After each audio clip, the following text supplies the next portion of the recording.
Welcome all, and thank you for joining us today for this very special event. I'm Jeff Linderoth, the former department chair of the Department of Industrial and Systems Engineering, and we are so delighted today to have Ernest Nicolas with us. Um, he has a long and distinguished bio that he actually specifically asked me not to share so much of with you because he's going to talk a little bit about his journey, I guess, and the different roles that he's played and the things that he's done. I'll just share with you that he's currently the Chief Supply Chain Officer for HP, which is obviously a very important role. Every year, all departments within the college have an opportunity to nominate distinguished alumni for their achievement awards, alumni achievement awards. And these are captains of industry and leaders in their field and people whose resume and CV are just like Ernest's. So we are so delighted that you were able to join us and accept this award, and we're even more delighted to hear a little bit about your background and tell us things. So Ernest, please, help me everyone, please, in welcoming Ernest. Thank you, and I appreciate that, and I appreciate you not walking through that laundry list of bio that everyone asked for. I appreciate that. Look, my intention is to talk today to be very informal. This is not intended to be a formal lecture of any sort. If you guys have any questions at any point, just stop me, raise your hand, ask whatever you feel. If I can answer, I will. If I can't, I will openly share that. I'm pretty direct and pretty candid. But my intention for today, I'm going to tell you a little bit about myself. I'll talk about my career journey. I'll spend a little time, obviously, throughout that time sharing with you my experiences here. Which are very distinct and very memorable for me. It's obviously been some time. I walked into the building today and didn't recognize it, so it's been a long time. It's been a long time, but definitely very positive memories of Madison that I'll share a little bit of today, and then, as you mentioned, I'll share a bit more tonight when I get a chance to speak on what this place, what this campus has meant to me. But with that said, I'll go ahead and get started. You know what I should have shared on the back end of this, I do have kind of my own 7 tips for navigating your career and how I want people to think about and how I've thought about things throughout my journey, which has led me to a lot of different places. But I'll go ahead and get started. First, with a little bit about myself and who I am as a professional. What you can see here, I did not do undergrad here, I did grad school. Undergrad, I went to a small school in Flint, Michigan called Kettering University. At the time, it was GMI. Historically, it was known as General Motors Institute. Main reason for going there, it was a co-op school. You go to school for 3 months, you'd work for 3 months, from freshman year all the way through senior year. That very much appealed to me and is why I chose to spend my time there at GMI at Kettering. When I finished at GMI, after co-oping for several years, I worked at General Motors full-time, but when I say I did co-ops, I co-opted GM and then worked full-time. GM used to have a fellowship program. And with their fellowship program, they ultimately would pay for you to go to school full-time, and they'd also give you half salary, and then you owe them kind of time for time. They gave 1 to each division. And the division that I worked for, which was the locomotive division, and I'll spend a little bit of time talking about, awarded me the fellowship. With that, I chose to come here. At the time, I was looking to get a graduate degree in engineering. My focus was really on industrial manufacturing systems. That's what I wanted to do. It intrigued me from Kettering, GMI, and I wanted to continue down that path. A lot of thoughts on where I wanted to go. Again, it was great having a corporation that was willing to pay for my education, but I looked around. I looked at Stanford, I looked at Northwestern, Georgia Tech, and then ultimately here. At the time, and I don't know the rankings now, I don't follow them the same, but the industrial engineering program was ranked relatively high, 4 or 5-ish. So it was all right in the ballpark with the top schools. Georgia Tech was #1 and had been for years. But what drove me here, honestly, was the program, the sense of home, the sense of intimacy that I felt when I came on campus. I spent time with Dr. Suri, which I don't think he's teaching anymore, but it was the quick response manufacturing program that was here that was really most intriguing for me. When I spent time with the students, I spent time with the faculty, it was much more intimate than what I felt on the other campuses. And that's ultimately what brought me here and what had me excited about coming to the University of Wisconsin-Madison. Now, when I got here, as you can imagine, the manufacturing systems program is probably at the time 75% engineering, 25% business. And business legitimately at the time was in the business school. And when I looked up, there was an alternate program in the business school that was probably 75% business and 25% engineering. And it was an MBA in operations through the MTM program, or the Erdman Center as it's called now.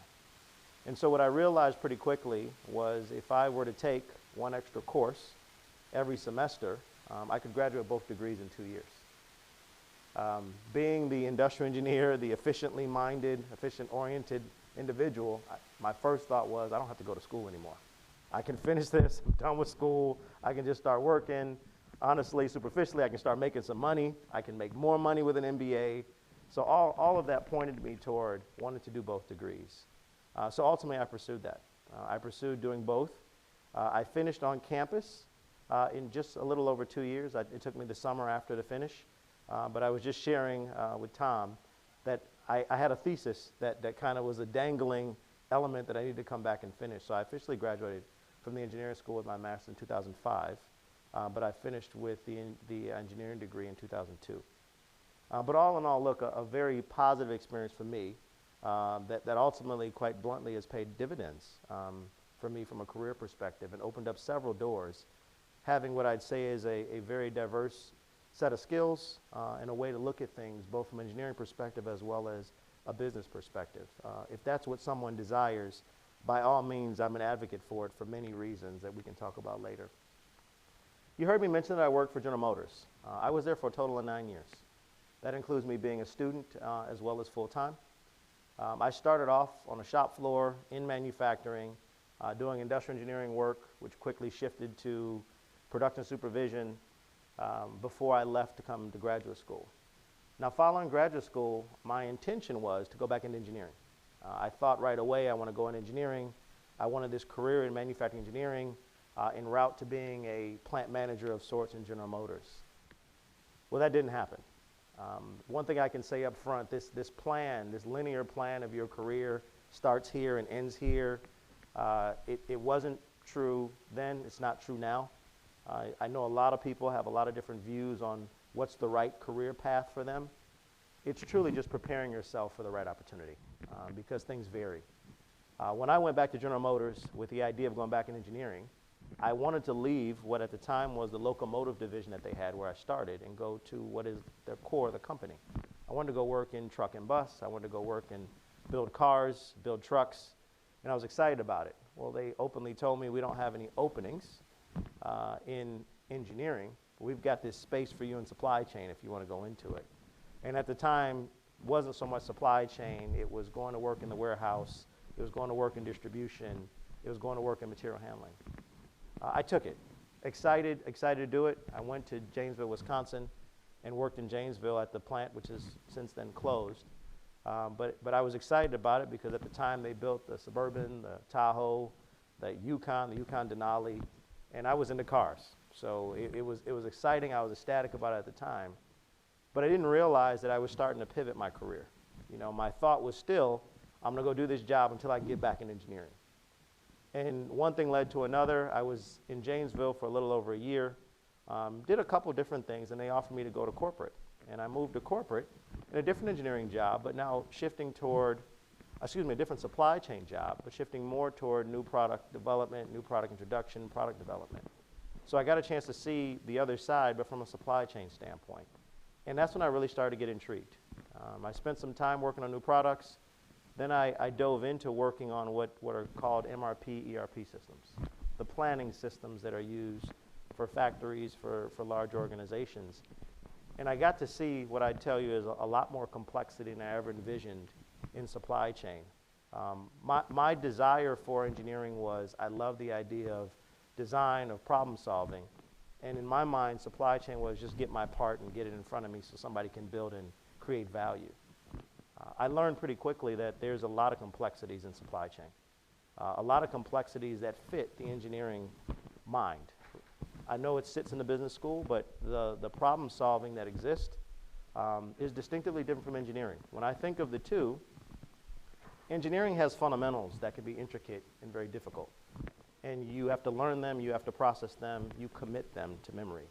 From a business perspective, the fundamentals aren't nearly as intricate. What makes it intricate are the business dynamics and when to apply and when to shift given the business dynamics. So two different approaches requiring two distinctively different schools of thought in order to apply and improve and drive improvement in a given area. I was with GM. After that, I went to corporate. So and from corporate, I went to a factory, and I managed essentially what we will call material handling, material planning for a factory, a brownfield factory. And for those not familiar with the concept of brownfield, it is a factory that they essentially have gutted and have rebuilt, versus a greenfield is literally a greenfield. You go out and you start from scratch. But I managed that, and then I got a call from a friend that I met in Madison, a friend that I met in grad school that was moved to Rockwell Automation and talked to me about the fact that Rockwell was getting serious about supply chain, asked me if I was interested. At the time, I immediately said no, very quickly. Not interested, I'm fine at GM. GM was one of the biggest companies in the world. I was excited about cars. But I had a professor that was from University of Wisconsin that was consulting with Rockwell. And he called me and shared that Rockwell was working on the types of things that I was doing for my thesis. They were very serious about supply chain. They wanted to optimize inventory. They wanted to streamline their manufacturing processes and felt that it'd be a good fit. So I left GM and came to Wisconsin. And I came very quickly as what I'd say is a Lean Six Sigma project manager. And as a project manager, the intention was I was going to go work on improvement projects. So I took this step from being a manager at GM. I came over to do this, and I said, I'm just going to focus on projects. I felt like I was going to have fun. And 3 months later, I moved into the manager job. Main reason being, as they were getting serious, I realized I could make a difference in the organization, especially having the experience and exposure that I had garnered from General Motors. So I spent time there initially at Rockwell as a divisional material manager, basically a multi-site planning manager, supply chain planning manager. Did that for 3 years, and I moved into a plant manager role. And a plant manager role for me was a dream job.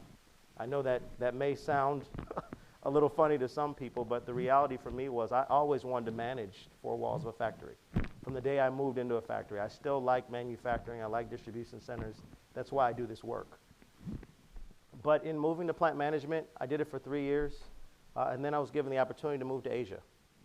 And as I moved to Asia, I went as a multi-site plant manager. Essentially, I had plant managers that were on my team.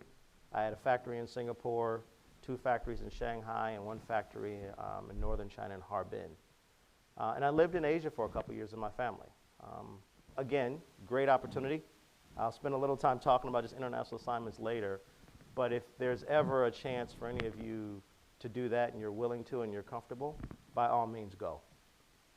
Living abroad, living overseas is more than, it's more than just an opportunity to see the sights. It is honestly a time for you to refine yourself. What it taught me personally, and I use this term very, very mildly, was to be a cosmopolitan leader. And when I say a cosmopolitan leader, if that's not something that's been discussed, it's really about being able to lead and manage, I'd say, with empathy, but lead and manage with empathy from someone else's vantage point. Every country has their own challenges in one way, shape, or form. Understanding the nuances and being able to interact with them is what I took away. It wasn't so much the technical elements of doing a different job. It was being able to manage and lead at a different level.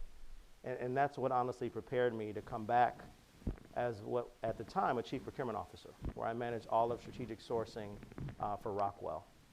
En route to being a leader of global supply chain, and then Rockwell's chief supply chain officer. I left Rockwell, as some of you may know, I left Rockwell about 6 months ago. So when I was contacted about this discussion, I was still with Rockwell. But I left Rockwell about 6 months ago. Not because it was a bad company. If any of you are talking to Rockwell, it is an outstanding company, an outstanding organization. But I left because of, honestly, the scale of HP. You know, I like Rockwell. Rockwell is still just under an $8 billion company. HP is a $65 billion company.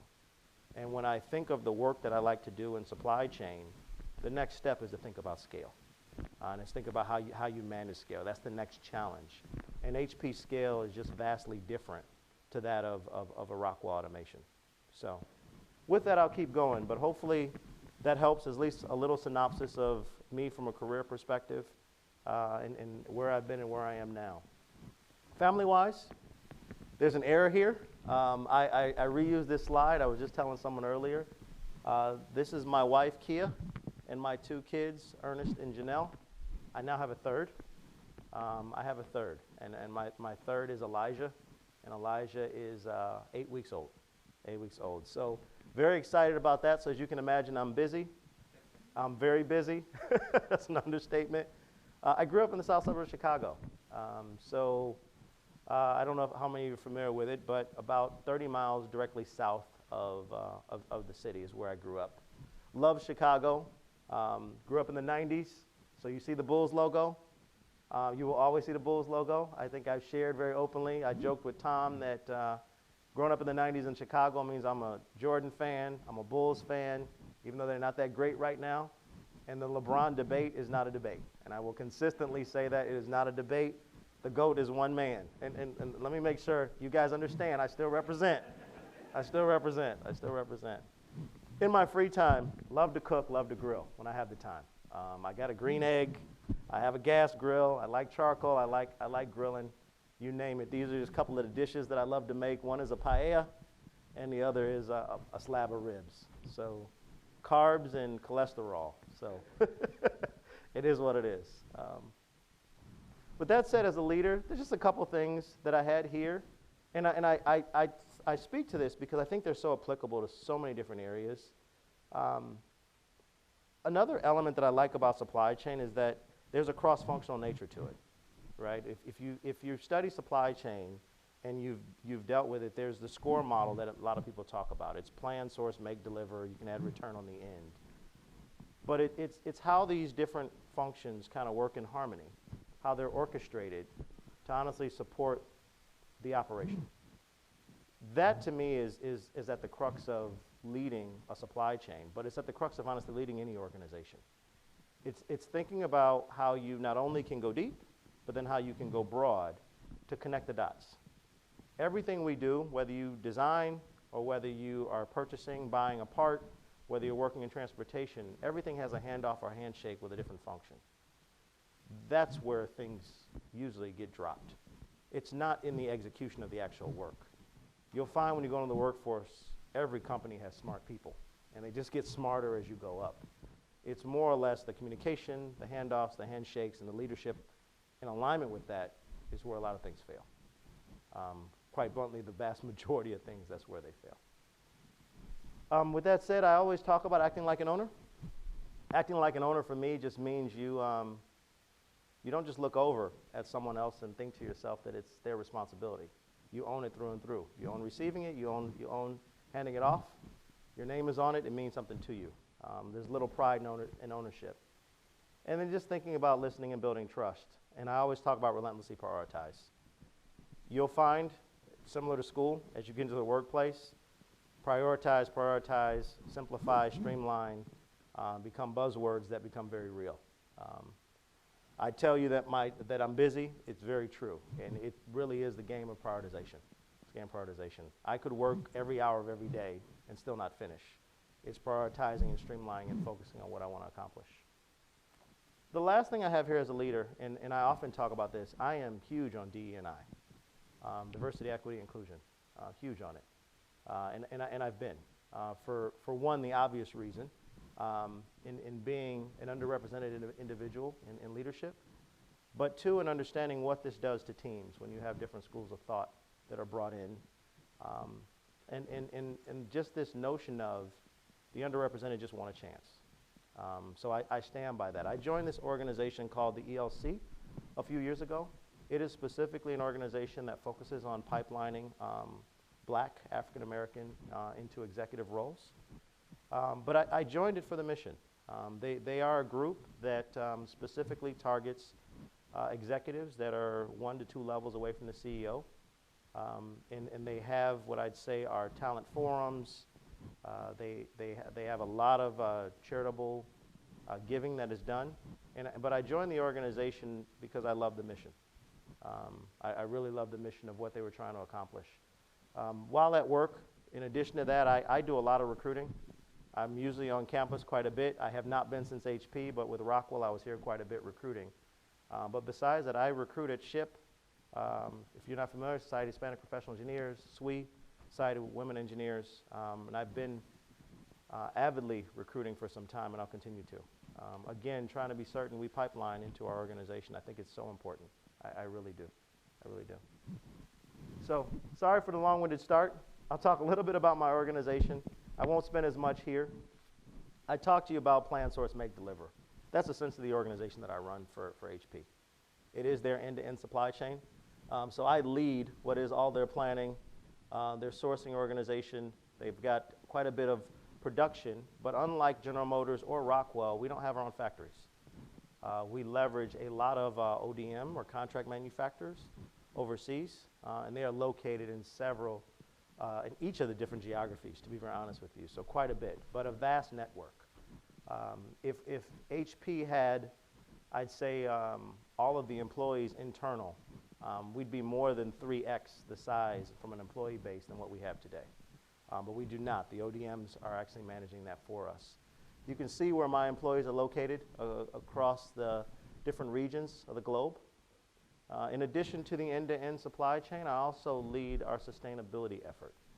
The Chief Sustainability Officer reports to me. So again, when you start thinking ESG and what that means to organizations, just the importance of being socially conscious, it is a very, very strong sticking point within HP.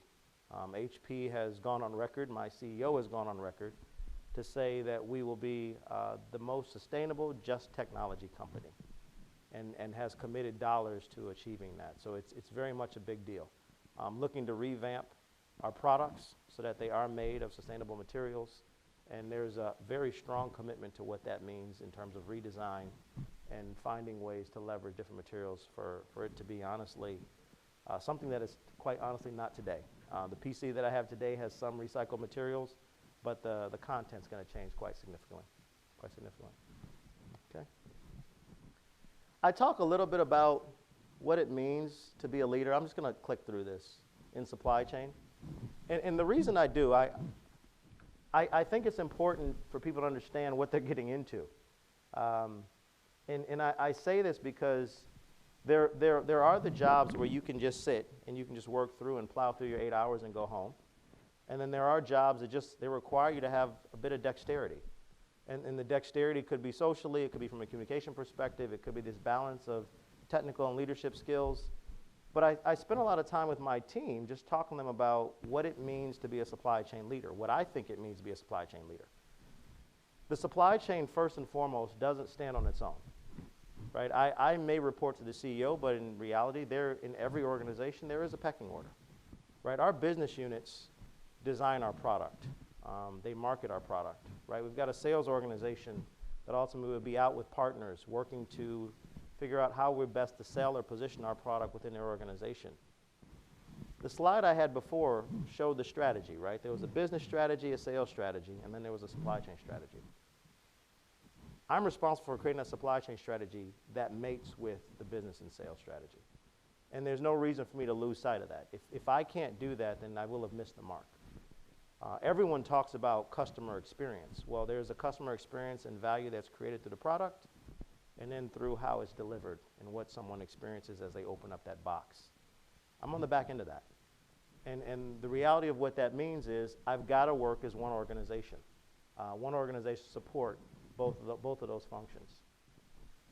The second one I talk about is satisfying competing priorities and stakeholders on an ongoing basis. And when I typically speak to this, I just remind everybody it's hard. It's the job, it's hard, that's why we're here. It's not easy. There's going to be bantering, there's going to be debates. Expect it, we got to deal with it, got to manage through it, but it's hard.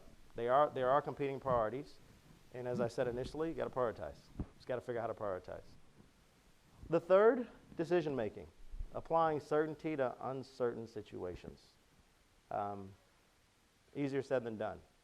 But again, I don't want people to lose sight of, there's your fundamentals, the foundation that you have built with your education.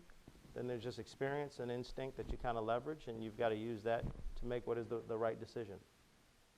I always talk about art and science. This to me is somewhat of the same balance of how do you think of breadth and depth of your career. But there's a science to supply chain that is the math, right? That there is the math, there is calculating inventory. There's thinking about how much it's going to cost to transport this via air, via ocean. There's also the art of the negotiation and strategic sourcing, right? There's the facing you have to do. There's preparing for a negotiation. So you're balancing and leveraging different skills, which can be very exciting if it's for you, or it could be something that you dread if it's not. But ultimately, there's a balance of skills that are here, of both art and science. And the last I always talk about is everyone is leveraging some partner of some sort, right? Everyone needs help. There's new ideas, new thoughts that you garner from different partners. So think about how we leverage our supply base to better support us. Hope that makes sense. I'll keep going. I'll actually pause for a second. Are there any questions, comments, thoughts, disagreements? Go ahead, man. I have a question about something you mentioned earlier about traveling. You kind of talked about how traveling helps define yourself. Mm-hmm.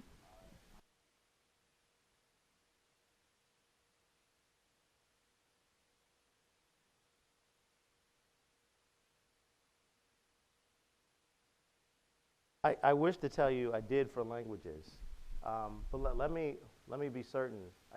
Traveling, yes, but it wasn't just travel, and so I want to be distinctive as I answer your question.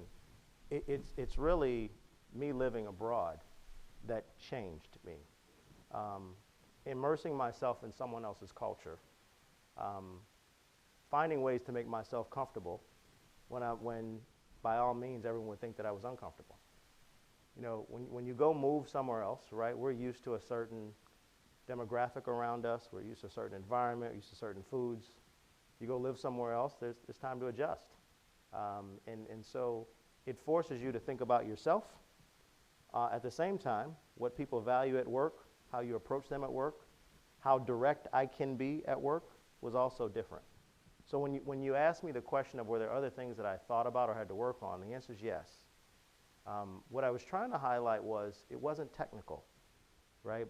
By the time I went over there, are there things to learn? Of course there are. But I've learned a lot more in other jobs technically.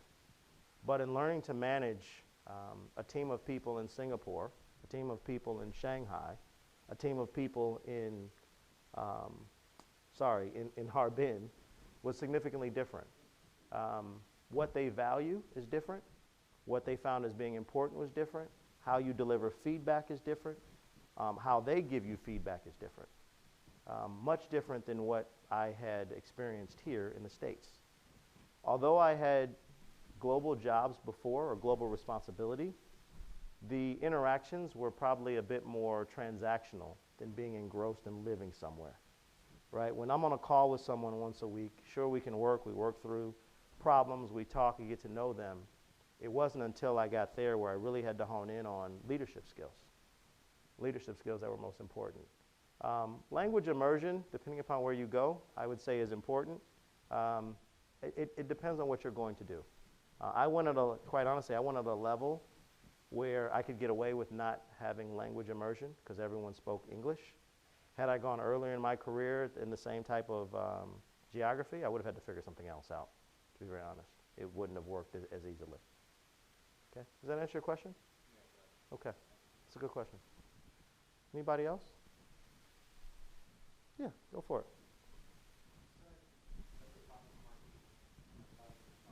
Yes. How do you find the best eggs, the ones that you want on your team, the people that you want? You find this person, something rubs you the right way. What do they look like? Yeah, that's it's a great question, and I don't have it honed in yet. And I say that honestly, and you'll find this in your career. Some things fit, some things don't. So what I very quickly look for, and you're hearing me say it as I'm walking through, I'm looking for technical skill right off the bat. right? How well have you managed yourself? GPA, how does it look? How have you learned certain elements of schooling, education-wise, coursework? How have you done with it? Your core classes. I'll also look for interpersonal skill. How comfortable are you in having a conversation with me? How comfortable you are talking to me? Do you come off cocky? Do you come off as very shy, right? And when I say that, it's not that either are a problem, but I'm thinking about fit for organization and fit for the culture of the company. Some companies would prefer more people that are shy, they're head down and just going to grind, and they'll find a way to develop. Some want people that are aggressive and pushy, and then depending upon the role and the fit, it could be perfect for them. So it's a difficult question to answer because I would look at it differently for different functions.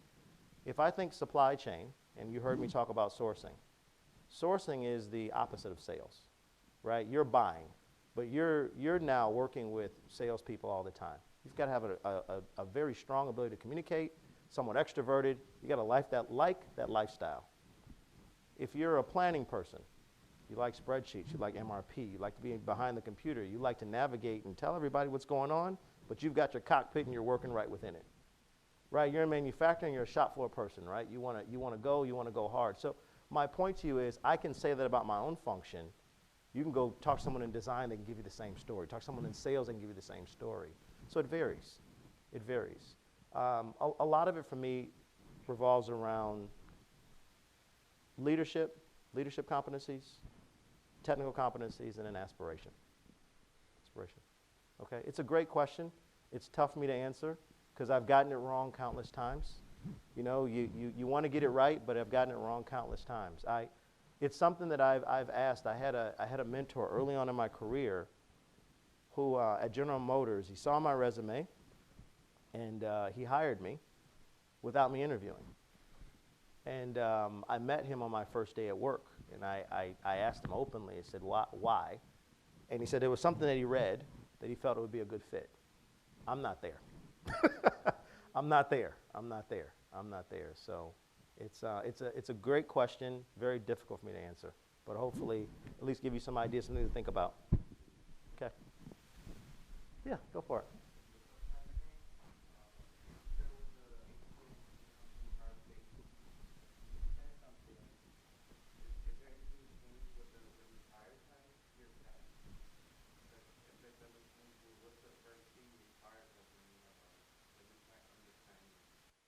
Are you thinking of the different types of products, or are you asking me personally about my day? My personal day. The jobs are slightly different. So the titles are the same, the jobs are slightly different. HP is a bigger company. At Rockwell, I can tell you I managed a bit more. My remit was wider. At HP, it's honed in a little bit.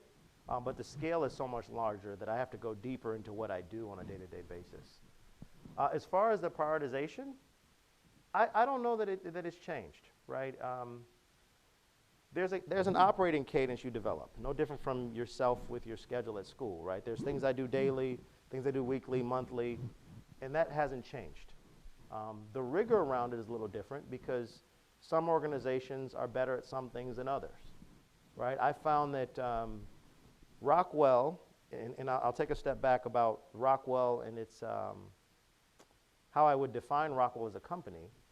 Rockwell's products, their product life cycle is very long, on average 25 years. A PC, a notebook PC, 2 years, right? A printer, 3 years. Some peripherals that we have for a PC, very short as well. So what I have to focus on in HP is distinctively different than what I deal with at Rockwell. At Rockwell, you have a computer network, which is an industrial computer network that is Rockwell. And once you're in it, it's its own ecosystem. Think of it similar to Apple and iOS, right? It's its own ecosystem. Rockwell's very similar. As a result of that, demand isn't as perishable. You start thinking of HP, well, you've got Dell, you've got Apple, you've got some choices. Demand is perishable. So how I approach planning is very different. The short life cycle means I can't have too much. The perishability means I need to have it there. At Rockwell, right, it's long life cycle. I can put a little bit more into the channel. I don't have to worry about it as much. Got to make sure it's there. So what you value in one company versus another is different, so I have to spend my time differently, but the cadence is relatively the same. At this point in my career, the cadence is relatively the same. That makes sense? Okay. Okay. Sure.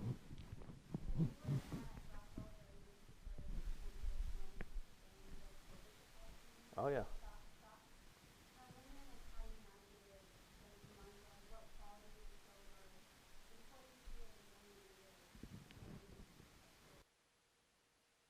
Yeah, I would tell you this was a joke, but it's not. That picture that you saw of me at the beginning was just before the pandemic, and my goatee was all black. It is not anymore, and that's not a joke. It was hard. It was hard. On a couple different fronts, right? You started to watch the pandemic, and now you think I'm managing a global company. And so when it started to hit Asia, I started having issues immediately. And the issues were right away, how do we keep people safe? Forget the product, how do we keep people safe? Rockwell was considered to be critical infrastructure. So we remained open the entire time. And you kind of just watched this as it started in Asia, you saw what was happening, and you saw kind of the up and down that occurred. And I say up and down meaning COVID cases, then not COVID cases, and you saw this thing kind of slam Europe, and then you saw it come toward the US. It was very, very, very tough. Between the decrees in different countries to shut down, justifying that we were critical infrastructure, trying to find ways to find people housing that lived in one country that were moving over to another. We had people that were from Malaysia that worked in Singapore. They shut down the border in Singapore. So literally, I was on the phone, I got a call at 10 p.m. at night, they're about to shut the border, what do you want to do? We paid for hotels for people to stay in Singapore, we gave them a per diem, got them food, got buses, literally like that. So these were things that instantly I had to shift into gear for. But it was country by country, situation by situation, working with lawyers, working with HR. And that was before you even talk about all of the transportation issues and all of not getting components and not getting parts. I was chasing that first. At the same time, you know, I'm banging on manufacturing engineers, literally, how do we fortify our factories that keep people safe? How do you now unravel years and years of lean manufacturing to safe distance between workstations in a factory, right? What do you want out of lean manufacturing? You want people as close as you are, right? Work on something past, work past, work past. And now it's like, no, we got to separate this out. And you start infusing costs into the environment, which again, now you're making the company less profitable. But again, go back to what I said initially, it's about being safe. So all of that is where this started. And then as you're working on this, well then now you also have what initially appeared to be a decline in demand. So now I'm managing all the inventory for the company. Well, what do? You start working with finance, start working with the business. What does sales look like? We've got to take some drastic means to be certain the company has cash. And while Rockwell is healthy financially, they want to remain healthy. So you start working on that. You keep going and, well, now here come the ports. Here come no parts. And it just kept going. It kept going. And what you started to see was week after week, month on month, the dynamics of the situation were significant. Had I not had the career that I talked to you about, I wouldn't have been prepared to do this. Because it's calling upon everything. The production supervisor is thinking about the people on the floor. Right, the sourcing guy is negotiating to be certain I can get parts in, expedited, or leveraging a relationship that I had to get something that probably we didn't deserve, our unfair share. Right, I'm thinking about how do we plan through these different scenarios. I'm working with HR, I'm working with attorneys. It was a lot. It was a lot. It was stressful. I mean, I know I say it jokingly, but the gray hair is real. It's real. I didn't have it. And, but I learned so much. What I don't ever disregard, these times, these challenging times like now, these major business cycles are time for accelerated learning. Accelerated learning. There was a recession long ago, There was a recession in 2008, 2009. I learned so much coming out of that. I was a plant manager. And I learned to deal with the down and then the up, and what that means in managing that, again, with people, because you go down, you've got to manage the factory, and then you come up, and then also with components and being certain you have components available to build and what that means, how you plan for that. Again, that was, I'd say, something that I could call back upon during the pandemic. At the same time, just before the pandemic, and I say this to everybody that asks me about the pandemic, 2 years before the pandemic, there was an electronic component shortage issue with a small component called an MLCC, multi-layer ceramic capacitor. If people were reading articles, there were PlayStations that couldn't be sold. They go on all the phones. There's a ton of them in the phone. There was a shortage on it. And a lot of it was because content was booming, no different than it is now. Content's been booming for a while. There was also protectionism, the US-China trade war, right? What was happening with the Trump administration and how he was battling with Xi over in China. That to me was the warning shot. It was the warning shot. It was the preparation for, here's electronic components, what do you do? Is your supply chain agile enough? Here's protectionism, what do you do? Is your supply chain agile enough? Well, the pandemic is 10 times that. But the bottom line is, if you didn't take the warning shot and start thinking about things differently, how do I have redundant manufacturing? Do I need to have this sourced in multiple locations? If you didn't think about it, and go back to what I said earlier, those very basic fundamentals of business, but now the dynamics coming into play, and what do I do and how do I plan for it, then you missed. And if you missed what you saw and what you've seen over the last few years, all these companies that are exposed for Swiss cheese in their supply chain strategy. And that goes all the way back up into design. When you were designing the product, you think about multi-sourcing this critical component. No, it's not important. We never had a problem with it. Didn't multi-source it. So I got caught at Rockwell. I'm still getting caught at HP because you think of it as insurance. You can't have insurance for everything. And so it's taught me to think about what's most critical that you have insurance for. No company is going to sign up for pandemic insurance. It's too much. But there are things that you can put in place that you can kind of weather some of the storm if it were to occur again. So sorry for the long-winded answer, but you hit a nerve. You hit a nerve. You hit a nerve. It's a good question, but there was a ton of learning. There still is a ton of learning. There still is a ton of learning because we're not done. We're not done. Now you're seeing what is a dip in consumer products, and with that dip in consumer products is going to start another cycle. We're still not clean on disruption from component availability and transportation challenges. So these things are still here. It just, the business dynamics are changing again. The macroeconomic environment is changing again. Okay.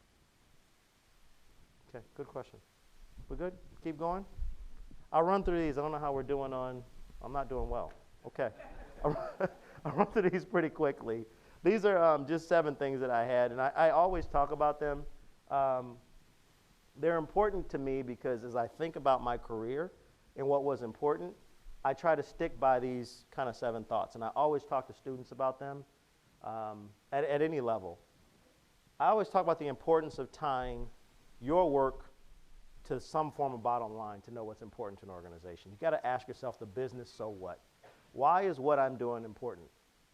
Some people have a tendency to get caught into the love of what they're doing and lose sight of it needs to tie to something for it to be important. Otherwise, you love what you're doing, I'm having all this fun, I'm working hard, I'm doing this, but what is it tied to? I know it sounds very basic, but some people love what they do so much, they get caught and they spiral themselves into working on things that just aren't important to the organization or the function that they sit within. I always talk about better than before. I mentioned before smart people. Smart people in a job, you watch them say, wow, this person's a good designer, this person's a good whatever. What am I going to do to take the job after this person? They always left something on the table. They all do. No one doesn't leave something to be worked upon. You just got to go find it. You got to find what the opportunity is and take advantage of it to allow yourself a chance for exposure. Okay. The third, I told you I'd come back to this. I stand by this. I know some people have different views when I say this. They get upset. I've always been of the mindset, don't let anybody outwork you. I don't want to lose because I didn't work hard. And the reason I always put him up and why I've been such a fan, not only was he better than everybody, he worked harder than everybody and consistently found ways to make himself better. I think that's very important. Some people just don't want to work hard, and that's fine. That's fine if you choose not to. That's your choice, your prerogative. But if you're on your journey, from my perspective, don't let anybody outwork you. And I stand by watching what I think was greatness in a given field, and that's what I respect. In his field, he focused harder than others to be better, irrespective of what was around him. So I'm better than you, and I'm working harder than you. That's important to me. Feedback is a gift. It is a gift. Ask for it, take it, process it. Even if you don't like it, don't agree with it, get feedback. It's great to know what people think about you. It's great to know what they're saying about you. You choose if you want to adjust or not. Don't want to adjust, don't like it, you toss it, but it's a gift. Accept it, solicit it, find ways to set up relationships so people give you feedback. It's very, very, very important. It is very important. At some point, you have to adjust for what's around you. Be global, be mobile. Going back to what you said, you asked me earlier, I think this is important. Again, depending on what you're doing in your career. For me, it was extremely important, but I stand by just the opportunities are everywhere. Opportunities are global. I think opportunities are well beyond whatever sphere of influence you think of today. I never thought I would have moved so many times in my career. I have moved more than 10 times. Now, a lot of that's been the Midwest, given the companies that I work for, but I don't regret any of it. I don't regret any of it. But I will say, on a personal front, it's also why I have an 8-week-old and I'm as old as I am. There's choices I've made. There's choices I've made. I don't want to lose sight of that. I've made choices that didn't put me in predicament to really maintain and manage relationships appropriately. And those choices had me move into different cities because I was pursuing a career. So I got married and had kids later in life than probably many of you will. So just keep it in mind.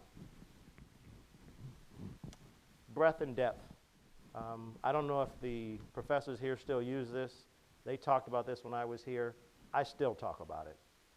I talk about my own experience of being deep in certain areas of supply chain, but being cross-functional supply chain. If you heard me speak, I walked through plan, source, make, deliver. I've worked in every area. I went deep in manufacturing. I went deep in planning. But I've worked in every one. Point being, I have the awareness and I have the experience cross-functionally to work through things like you mentioned in the pandemic.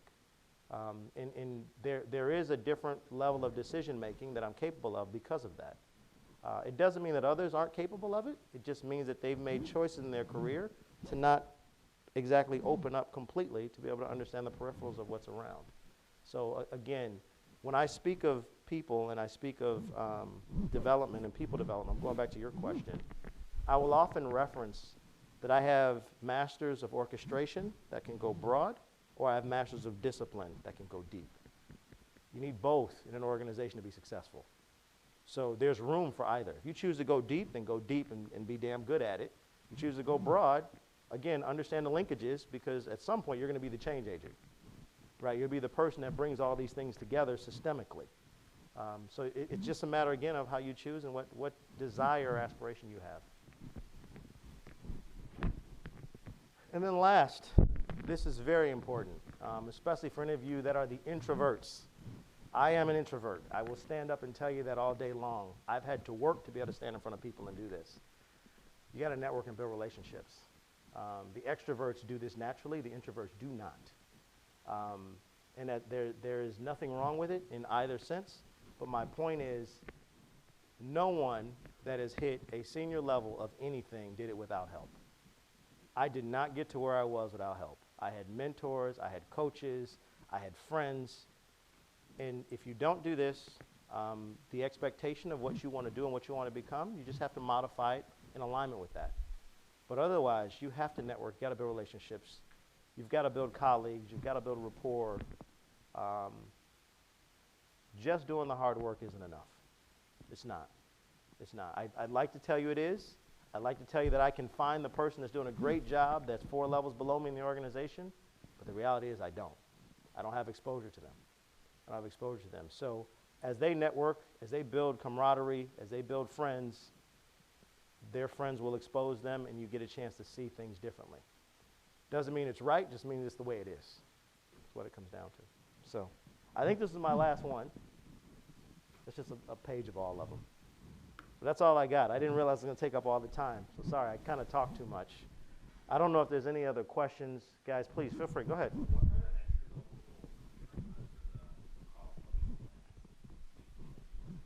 Entry-level roles. Man, that's a loaded question, too. So I'm not a fan of people coming out of school going into project management roles. And I'm going to say that, and I'm probably going to get myself in trouble with the professors. I'm not a fan of it. The reason being, what I didn't talk about, I did a lot of jobs early in my career where I got a chance to get in and do the work, finger on keys. When you're project management, you need to be able to connect the dots. So you need to have had some of those experiences already. What I appreciate about my career early on in GM, there's pros and cons to it. I bounced around engineering, production supervision. I did production planning. I told you I worked in a warehouse. I did supervision. Great. I probably did a lot of jobs, 10, 11 months, bouncing to the next job. The problem when you do that, your mistakes don't hit you. Your mistakes don't hit you. And so when I got to Rockwell, well, that slowed down. 3 years. And I saw some mistakes hit me. Decisions I made about people, decisions I made technically. You look up, it's like, oh, damn. Yeah, I did make that call. So I would tell you, from an entry-level perspective, I would rather see someone go into a functional role and go work in the core of the business. Go work in the core of the business and be certain you understand what that means. And let me add a little bit of flavor to that. Several people will get into jobs, they do it for 6, 7 months and say, man, I got it, I've done this job, I'm ready for the next job. What I've told you over the last hour is, when I learned was when I went through a business cycle. That doesn't mean that you have to stay in the job 5 years and wait for a cycle to happen, because times are good, you didn't have a cycle. But what it does mean is there's certain experiences you have to get that allow you to make better decisions for the next job. You have to get that. And that can be defined by you, it can be defined by your leadership, but you have to get that experience. When I think of how long someone will be in the job or how long you should be in a job, it's based on the experiences that you garner. I'm not a fan of, 2 years and I'm out. Some people get the experience in 9 months, some get it in 18 months, some get it in 4 years. And it depends on how you process information, it depends on the situation, leadership, you name it. So it's a tough question for me to answer, but I would tell you, in whatever discipline area you want to focus, core jobs, coming out of school, finger on keys, working in the business, tough job, painful job, but what can you learn from it? Worry about the program management later. That will always be there. That will always be there. You'll find when you go find these program management, some people have been there their career. They're living good lives. They're enjoying it. Depending upon what you want to do. Depending on what you want to do. Okay? All right. Anybody else? I know we're at time. I know they're holding your lunches hostage outside, too. So thank you for coming. It's good to see you. Great questions, guys. Yeah, great questions. Okay.